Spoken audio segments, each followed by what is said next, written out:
അപ്പം ഇന്നൊരു ഫ്രഷ് ചിക്കൻ്റെ പരിപാടിയാണ് മക്കളെ. ഇഞ്ചി, പച്ചമുളക്, വെളുത്തുള്ളി ഒന്ന് ജ്യൂസാക്കിയിട്ട് ചട്നി ആക്കി എടുക്കാം. ഓക്കെ. അപ്പോൾ ഒന്ന് മഹാറാൻ്റെ റൈസാണ് നമ്മുടെ പരിപാടി. മെഹറാൻ്റെ അരി. ഓക്കെ. അത് വെച്ചുള്ള പരിപാടിയാണ്. ഒരു മണിക്കൂറെങ്കിലും ഒന്ന് കുതിർത്തി വെക്കണം. 2 മണിക്കൂറായാലും കുഴപ്പമൊന്നുമില്ല. നെയ്യോ ഓയിലോ എന്ത് വെച്ചിട്ട് നമ്മളെ ജീരകം, പട്ട, ഗ്രാമ്പു, കുരുമുളക് മണി, അതിലേക്ക് നമ്മൾ 2 സവാള ഗിരിഗിരിയാക്കിയിട്ടിട്ട് ഒന്ന് വഴറ്റുക. കുറച്ചുകൂടെ ഓയിലോ എണ്ണ വേണം, പക്ഷെ നമ്മളത് ഒഴിക്കുന്നില്ല, കുറച്ച് മതി, നമ്മൾ മലയാളികളല്ലേ. അപ്പോൾ അതിലിട്ട് ചിക്കനിൽ ഒരു 5 മിനിറ്റ് ഒന്നിങ്ങനെ വഴറ്റിയെടുക്കുക. അതിലേക്ക് നമ്മൾ മസാലകളൊക്കെ ഇടുക. മഞ്ഞൾപ്പൊടി, മുളക് പൊടി, മെഹറാൻ്റെ ബിരിയാണി മസാല, 2 മല്ലിപ്പൊടി, ഉപ്പ്.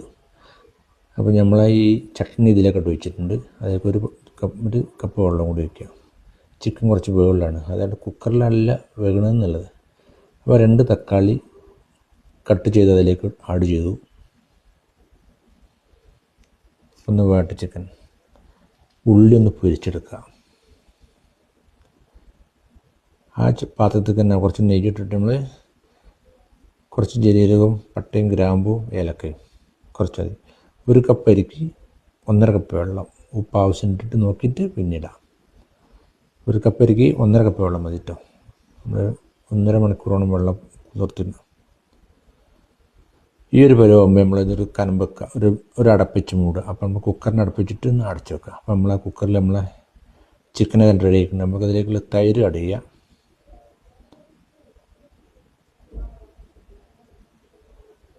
മല്ലിച്ചപ്പ്, പുതിന, അതും അങ്ങോട്ട് ആഡ് ചെയ്യുന്നു, ഇളക്കുക. ഈ ഒരു ബിരിയാണി കഴിച്ചില്ലെങ്കിൽ ഉണ്ടാക്കി കഴിക്കണം. വലിയൊരു മാറ്റമൊന്നുമില്ല, പക്ഷേ ഒരു പ്രത്യേക ടേസ്റ്റ് ഉണ്ട്. ഇതിൽ പ്രധാന ഗരം മസാല ഇടുന്നില്ല, പൊടിക്കാണ്ടിടുന്നില്ല. അല്ല, പൊടിക്കാണ്ടിടുകയാണ്, അതൊക്കെ പൊടിച്ചിട്ടിടുന്നില്ല. അപ്പോൾ ഇത് ഒരു ദമ്മ് നമ്മളെ മോഡലിടാണ്. ഇതൊന്നും അന്യസംസ്ഥാന ബിരിയാണിയാണിത്, അന്യനാട്ടിലെ ബിരിയാണിയാണ്. പക്ഷെ അത് നമ്മളെ രൂപത്തിലാക്കിയെടുക്കുന്നു മാത്രം. ചെറുനാരങ്ങല്ല, തൈര് മാത്രമേ ഉള്ളൂ. അതും കുറച്ച് തൈരേ ഉള്ളൂ, ഓവർ തൈരൊന്നുമില്ല. ഓവർ പുളിയില്ല എന്നർത്ഥം. ഒരു 5 മിനിറ്റ് ചെറിയ തീയിൽ വെച്ചിട്ട് പിന്നെ അത് ഓഫാക്കുക. അപ്പോൾ നമ്മൾ കഴിക്കാൻ നേരത്ത് ഓണാക്കിയിട്ട് സാധനം ഇറക്കുക. ഈ അരിൻ്റെ പ്രത്യേകത എന്ന് പറഞ്ഞാൽ എന്താ പറയുക, നല്ല അരി ഒന്നുമ്പോൾ തൊടാത്ത അരിയാണ്. നമ്മുടെ അരി നെയ്ച്ചോറ് വെച്ചാലും ശരി, നമ്മൾ ചോറ് പുഴുങ്ങി വെച്ചാലും ശരി. ഇത് പണ്ടൊക്കെ ഇവിടെ പ്രവാസികൾ വാങ്ങുന്ന റൈസ് തന്നെയായിരുന്നു, വേറെ റൈസൊന്നും ഇല്ലായിരുന്നു, അരിയൊന്നും ഇല്ലായിരുന്നു. മെഹറാൻ്റെ ബിരിയാണി വെക്കാനും നെയ്ച്ചോറ് വെക്കാനൊക്കെ ഈ അരി